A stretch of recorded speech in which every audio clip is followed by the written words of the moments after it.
আমি বাড়িতে ঘুমিয়েছিলাম, ইতিমধ্যে একজন ফোন করে স্টেশনে একটা লাশ পড়ে আছে। কোথায়? কোন স্টেশন? আমাদের rail station, Bulbulchandi rail station, প্ল্যাটফর্মের উপরে। জানতে পেরে আমি আসলাম, এসে দেখি কি মৃতদেহ একটা আছে, অর্ধেকটা দেখতে পাচ্ছি আর অর্ধেকটা দেখতে পাচ্ছি না। এবারে তো আমরা বুঝতে পারিনি, থানাকে ফোন করলাম, আইসি সাহেবকে ফোন করার পর ওইখান থেকে প্রশাসন থেকে লোক আসলো, আসার পর লাশটাকে বের করলো।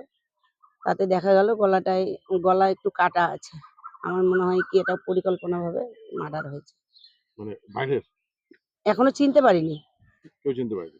না, এখনো চিনতে পারিনি। কি আমি মনে চাইছি রেল স্টেশনে এরকম অনেক রকম কাজ হয়, কারণ এখানে জুয়া খেলা হয়, মদের ঠ্যাক হয়।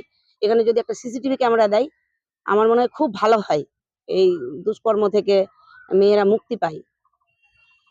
এখানে কি মানে বাজে কাজকর্ম চলে এখানে? হ্যাঁ, প্রতিনিয়ত চলতেই থাকে। ঝোপঝাড়ের বাসিন্দা পুরো এই জায়গাটা পুরো কি ঝোপঝাড়ের মধ্যে হ্যাঁ, পড়ে গোটা ঝোপঝাড় হয়ে আছে। আর ছেলেপেলে এখানে নেশা ভাঙ করে, বাজেয়াপ্ত হয় এখানটায়।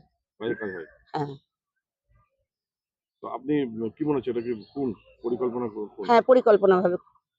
চেনা যাচ্ছে একটু চিনতে পারছি না। কি নাম? আমার নাম লতিকা সিংহ, মেম্বার? মেম্বার।